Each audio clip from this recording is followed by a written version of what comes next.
Thomas stoked the fire to life and then sat down to relax for the night. Felt good getting off his feet after hiking throughout the course of the day. He was in the Uinta Mountains, an area he hiked nearly every summer. It was family tradition. When he was a young boy, his father often took him into the Uintas. They'd spend an afternoon fishing at Dollar Lake, and the next day they'd go about hiking. Sometimes they'd take main trails near designated campgrounds, but sometimes they'd go about bushwhacking it and set up camp in an area away from other hikers and campers.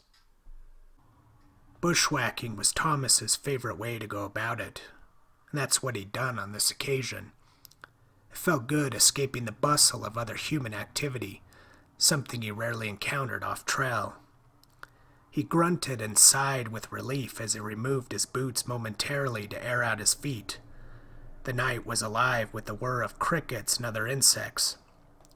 On the other side of camp, piled at the bottom of a grassy slope, were a collection of rocks with a dead branch laying over the top of them.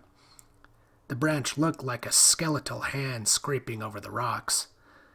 Flanking each side of the grassy slope were the trunks of two lodgepole pines. The fire lent an eerie glow to the scene. Thomas couldn't help but snap a picture of it. As he leaned his head back against his pack and gazed up at the dark sky, his thoughts drifted to events throughout the course of the day's hike. He had come across a deserted camp about 5 miles back. The tent had been toppled over, and provisions had been scattered about by rummaging animals. The sight had made Thomas a little uneasy. Had someone gotten lost while going off trail? It was possible. He planned to notify a forest ranger when he returned home. Thomas removed the Browning high-powered pistol from his carry holster and examined it in the firelight. He brushed his finger along the steel barrel. He disengaged the loaded magazine of 13 rounds and reinserted it. The gun made a sharp click as he pushed the clip into place. The gun had been his father's. Thomas remembered seeing his father carry the gun with him whenever he traveled somewhere. After his father died from a long battle with cancer, Thomas inherited the gun, and now he carried it whenever he traveled. He set the gun aside and gazed at the top of the flames that licked at the night sky. He listened to the night around him, allowing his mind to blank. Then a strange susurration, louder than the other noises, jolted him out of his meditative state. He sat up, listening intently, and heard it again, a rustling noise and a heavy thud. Something heavier than a squirrel was out there. A deer, perhaps? Maybe a mountain lion?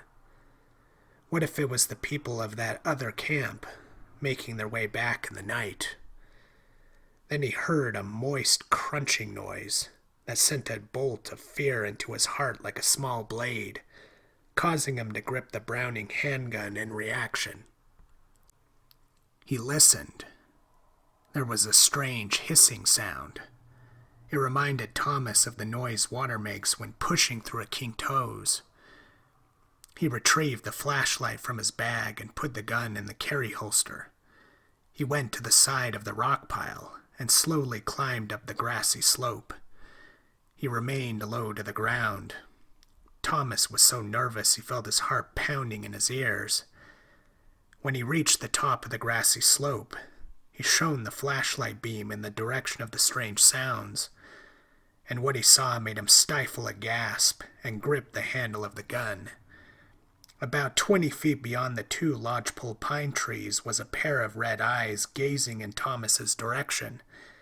The red eyes were set in a triangular head, covered in a scaly skin that was the hoary color of moonlight. This strange beast opened its mouth, revealing needle-point teeth with blood and gore snarled between them. A forked tongue swayed and danced between its rows of teeth. Thomas moaned in horror as this creature lifted what looked to be a severed human leg toward its mouth and chomped down into the mangled flesh.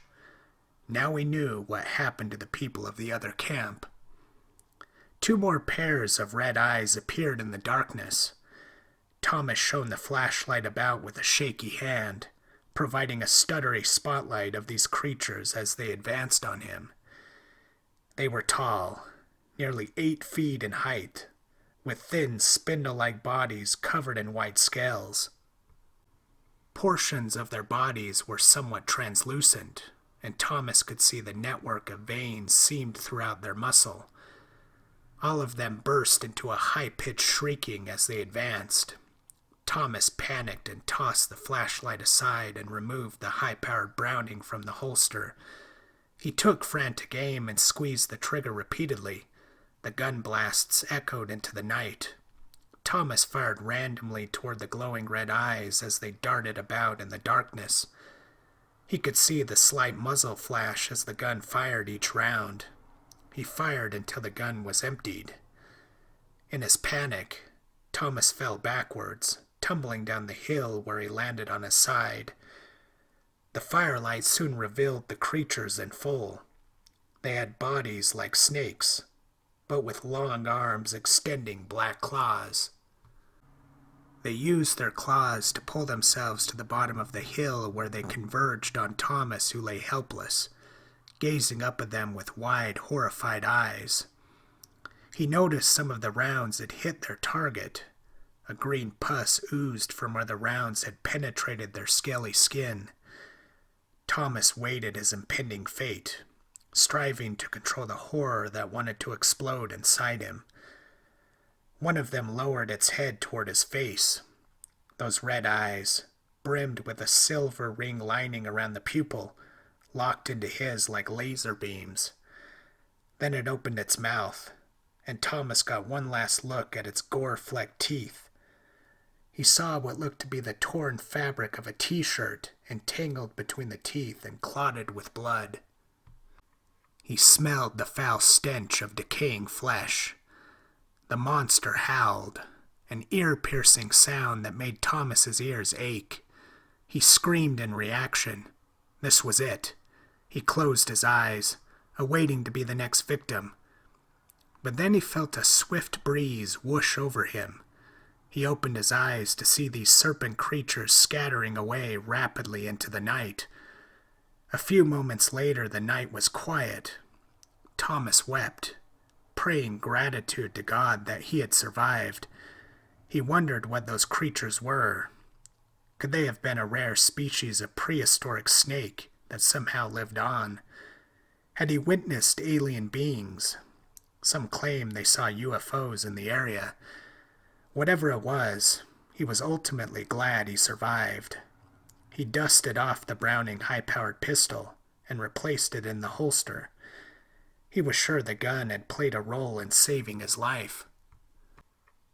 "Thanks, Dad," Thomas said. Then he went to work packing up camp. It was time to be homeward bound.